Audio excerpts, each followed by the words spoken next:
I was always on alert, but I'm on high alert because I really don't know who I can really trust. Because oh nah, this is straight up bad, you guys. This officially takes the crown for nastiest move of the year. Actually, scratch that. It might be the nastiest move of the decade. I'm not sure yet. Gotta do some fact checking. This is actually worse than realizing your grandma is washed and can't even cook Thanksgiving dinner anymore. Hey, all you Nightcap fans, it might be curtains for your favorite show. Last week, Ochocinco jokingly called out Cameron and a bunch of other podcasters and media folks to step in the ring, and this all came right after the Clarissa Shields fight. Ochocinco was hyped beyond belief after seeing her snatch the W.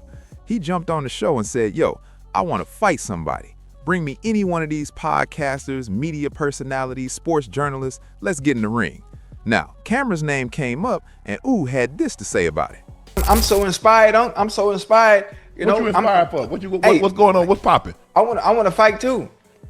I want to Who fight. you want to fight? I don't know. There's so many other podcasts out there, and they have people that that they like chirping, they like talking a lot. I mean, I would love to get in the ring with somebody from another podcast. We like a podcast Olympics. I want to get in the ring, huh? I don't know who I could. Well, you need who you want to fight. You want to fight somebody from it don't matter. Show? You want somebody from Hey, it is what it is. I mean, who you trying to call out? It don't matter. Just put their name in the hat. Anybody can get it. Anybody can get it. Everybody can get it. I think Cam might box. Which Cam? Cameron. I want to fight. Who you want to fight? Cam don't box. Cam don't box. All right, what about Cam Newton box? Well, Cam. Huh? I don't know if Cam box. Nah, he don't. I mean, somebody.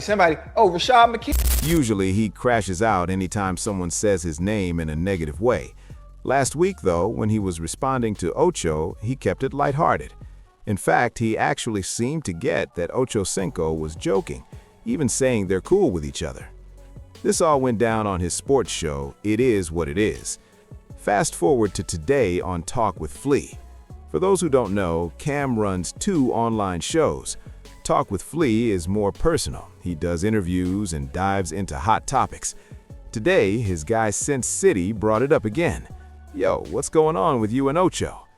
Everything was chill until Cam dropped this. Yo, did you know Ocho called me when Shannon Sharpe was going through his whole cancellation last year? Maybe trying to jump ship because things weren't looking good for Shannon Sharpe or anything else tied to his name.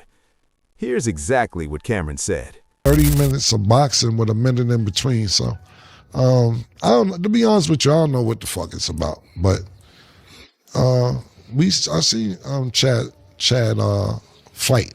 That's why I posted on my page just when he had a boxing match before. But I don't know where it came from. I have no idea.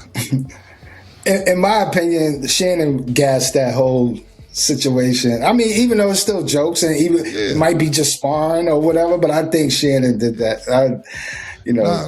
Ocho wasn't even thinking about that. Yeah, but he said he wanted to box. I think Shannon made it. But I spoke to Ocho. Last I spoke to Ocho when Shannon was going through all that shit. His case and all, Ocho reached out to me. I don't know if he's shopping himself around because he thought maybe it might have been over for Nightcap or anything else. I'm glad Uncle made it back strong, man. But there's a lot of niggas turned their back on Uncle when that shit happened, man. A lot of niggas was trying to get away from Uncle because they was like, we don't know what's happening. And I'm not saying that's why Chad Ocho spoke to me, why Ocho spoke to me. But it was during that time we spoke, when Uncle was going through that shit. Nigga said, hey, Cam, what's up, man? Hey, what's up, nigga? Oh, shit, nigga. Damn, man. Niggas counting Unc out, man. That's a good comeback, Unc. I'm happy for you, man. I'm just letting you know, niggas was testing the waters out there, though. Few niggas, too. Few niggas. Now, come on, Cam. Was this really necessary? These guys are killing it. This show is blowing up on YouTube. Dropping this news now is only going to make things awkward between and Shannon Sharpe. Even though this is classic Cameron behavior, it's still a nasty low blow, especially after he initially acted like there were 0 issues between them. This was supposed to stay a secret between you and This is the kind of secret you literally take to the grave.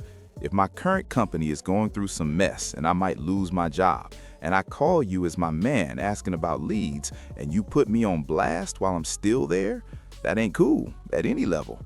At some point, there's got to be honor among men. And you want to know the worst part? Last year, while Shannon Sharpe was going through his cancellation, he actually had a segment thanking Ochocinco for staying loyal through the storm, especially after most of his media friends switched up on him. I was always on alert, but I'm on high alert because I really don't know who I can really trust. Because what I've seen over the last 6 months, there are very few people that you can actually trust. Come on now. Yeah. Very, very, very few. Man. And there are people that said some things, and it's gotten back to me. But I was like, wow. Yeah. And you remember we had this conversation, Ocho, about being down and then people feel like they can pile on. Yeah. But I'm just very I'm very matter of fact. I'm very, hey, how you doing? It's nice to meet you. I'm going about I'm on my way. Yeah. I'm on my way because I don't want people. Yeah, I had a conversation and Jeff, because if you stay too long, Ocho, the more people, and this is what I had to learn, and somebody told me this. They say, Shannon, the more people you become involved with, the more stories there is to be told. Circle got to be crazy small. The more people you're involved with, Shannon, the more stories there are to be told. Okay.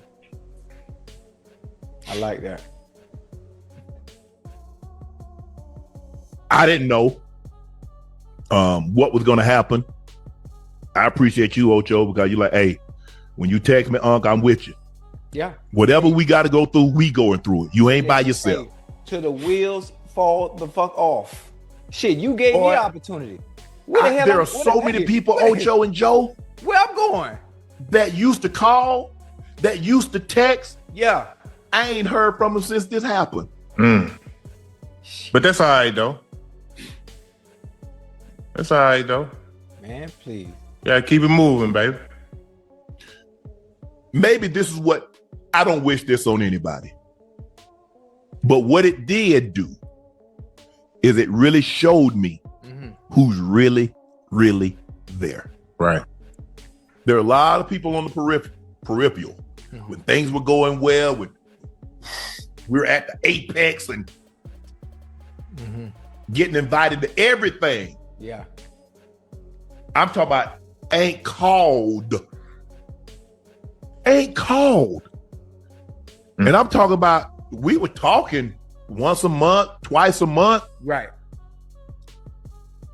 Are we gonna come back? But I see. Yeah, and you know, I think about too, Unc and Joe. You had to think about, you know, Unc, what you had to go through. You know, I've been in the eye of that storm too now. Big time in front of the world. Yeah. So I had to take my licks. I had to take You gotta. And I had, hey, Joe, boy, them calls stopped. Ain't heard from nobody. My circle was always small, so my same circle was right there, you know, to lift me up. But I already knew I was finna sit for a minute. Yeah. For a long time, Joe. It was quiet for maybe 6 years. Yeah. Well, you know how long 6 years is? Hell Ain't yeah. nothing coming. No, nothing. You just, and then here we go. You give me an opportunity, you know, while everything is back going, motion is going good. Yeah. And then you think I had a nerve to jump ship just because you going through what I had to go through years ago. What the fuck I'm going? I know what it's like. Yeah. And I'm looking at the chat. Everybody say Stephen A. No, I will say this. Stephen A has called me and been there every step of the way. I will say that. Ocho, you and I talked about this. Hey, dog, come on. Hey, Uchino, you're a wild one, man. Sitting there with a straight face while Unc thanks you for being loyal, right after you got off the phone with Cam asking, yo, bruh, y'all got room for me over there? I'm sorry, you guys, but this is just nasty on every level. Now, the best case scenario for Uchino is that he actually told Shannon Sharpe, hey, man, I might have made a couple calls while you were going through your storm. That way, Shannon hears it directly, and it's not coming as a surprise from Cameron. But if Uchino didn't have that conversation, imagine how Shannon Sharpe feels. Somebody he thought was ride or die, The betrayal, the hurt. This is worse than catching your girl with 3 other guys. And now, what if Uchino gets fired and loses his whole income because of this statement from Cameron? Listen, man, some stuff you just don't say, especially when there's no smoke or beef with the other person. Drop in the comments what you think about Cam exposing Uchino for looking for other opportunities while Shannon Sharpe was going through his mess last year. Was this completely out of line and unnecessary? Smash that like button, subscribe to my channel, and I'll see you guys later, man.